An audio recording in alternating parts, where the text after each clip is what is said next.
afraid of dying. How do you know? You've never tried it before. What's up, everyone, and welcome back to another Scream 6 video.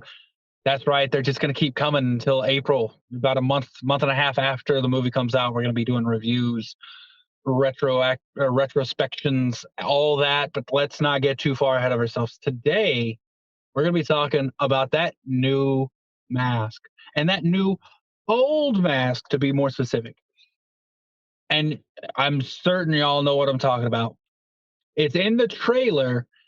It's not actually in the live trailer, but it's included in the trailer is the poster, and front and center we see this aged Ghostface mask. And it's also a high definition image was released with the Entertainment Weekly article that dropped with the trailer on Tuesday.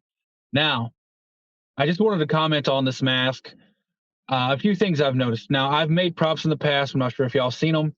And one thing about props is weathering, to make it look old, to make it look worn. And a lot of times what you'll do is you'll take a new prop and you'll add that weathering.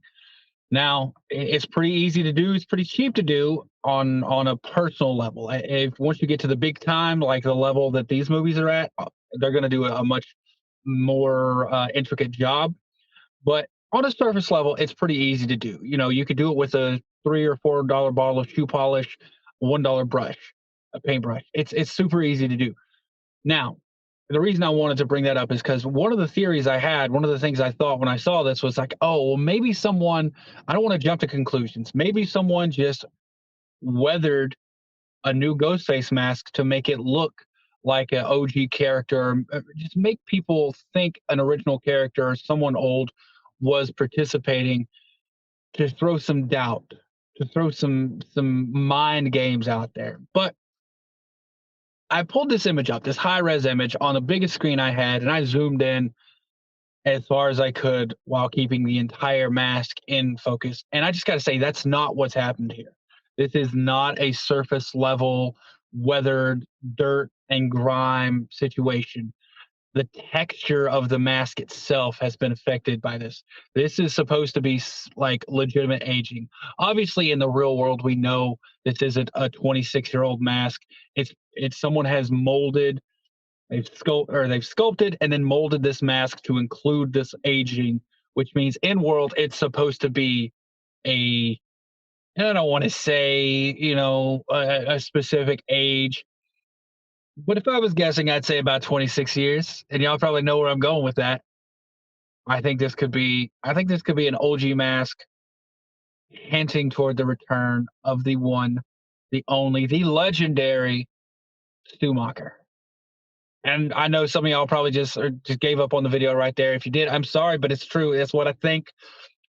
Now, just once again, I'm going to reiterate this point. If you look at the texture of the mask, it's been affected. It's got cracks. It's worn down in terms of texture. It's not just surface level dirt and dust and grime that's built up. It's actual aged.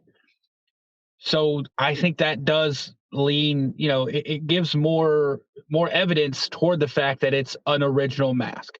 Now, it doesn't have to be an original mask worn by an OG character. That's another option that's out there. We do know there's a Ghostface museum set up where I believe some stuff's going to be stolen, and it's possible that this is just one of the original masks that someone had purchased for this museum, and this whoever is orchestrating these killings stole it and is using it. It's possible. I don't believe it's going to be Stu wearing the mask. I'm not saying that it's going to be him wearing it and actually participating in the killings in 6. I could be wrong with that, but I don't think that's going to be the case. I think Stu is going to be reserved to play a big part in 7 if he's coming back at all. I think we'll get an introduction or a reintroduction to him at the end of 6 if he's in 6.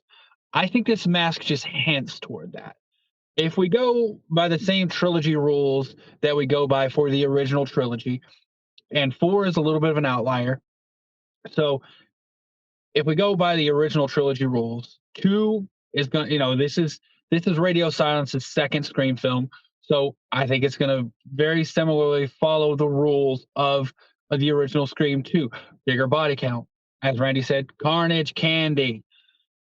And I think it's gonna very closely follow those rules, which means part 7, which is the third part, the final part of their trilogy, we're gonna get something where, as Randy said, something you thought was true from the beginning comes back and bites you in the ass. I think 7 is where it's gonna be revealed. Maybe at the end of 6, but I think 7 is where Stu comes back. And that's the reveal. That's the going back to the beginning, and everything you thought was real, something has not been real the whole time, and that is people thinking Stu's dead. I don't think it's going to be bad if Stu isn't in the movie. They can make a good movie without Stu. They can make a bad movie without Stu. They can also make a bad movie with Stu. I'm probably one of the few people that would say that who is on the Stu train, but I think if they introduce Stu in the wrong way, if they give him the wrong story, I think it'll affect the story in a negative way. And I don't want that. I would rather a good story that doesn't necessarily include him than a bad story that just tried to shoehorn him in. So I'm just going to put that out there. However, I do think with the actual aging on this mask, along with, and I haven't even talked about it yet, but the comments that the directors made in the article that was released containing this photo. And it's that they essentially said this photo is not just a random decision to be thrown in. It does play into the meta-ness of the movie, and it's significant. That's a big thing. That coupled with the, once again, comments that the directors made a while ago while filming was going on, or I think might even be when pre-production was going on, that they were willing to go down so far down the rabbit hole that nothing is off limits. If you bring all these things together, I think this mask is hinting at the return of an original character, probably an original Ghostface, and I'm of the belief that the only confirmed Ghostface that got away alive was Stu Macher. Now, Angela can be debated, but as I said, she was never confirmed to be a Ghostface. So as of right now, I believe Stu Macher is the only one who got away alive. What's happened to him since then is an entirely different video. But I think this mask is hinting toward the return of a character. And I'm going to compare it to, as it's probably going to be compared to a lot, Michael Myers. We got the requel story. The original mask showed up. This is supposed to be the original mask, weathered for those 40 years. And now I think this mask is supposed to be this Ghostface mask, weathered, I'm going to guess, about 26 years, y'all. Now, that's all I got right now. We still got 3 months, and a lot more stuff is going to come out between now and then that might change our opinions. But for now, I do believe this mask is significant. I do believe it is hinting at the return of an original character. Who that character may be, we don't know. But I would love to know what you think. Let me know down in the comments. Do you think this is hinting at the return of an OG character? Do you think that character is Stu Macher?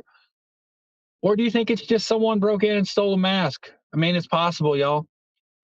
Let me know what you think down in the comments. If you could, please like the video. It really helps me out. Thank you so much for watching, especially if you're still here to this point. Subscribe if you haven't. That helps out as well. And with that, until next time, I love you all and have a wonderful weekend.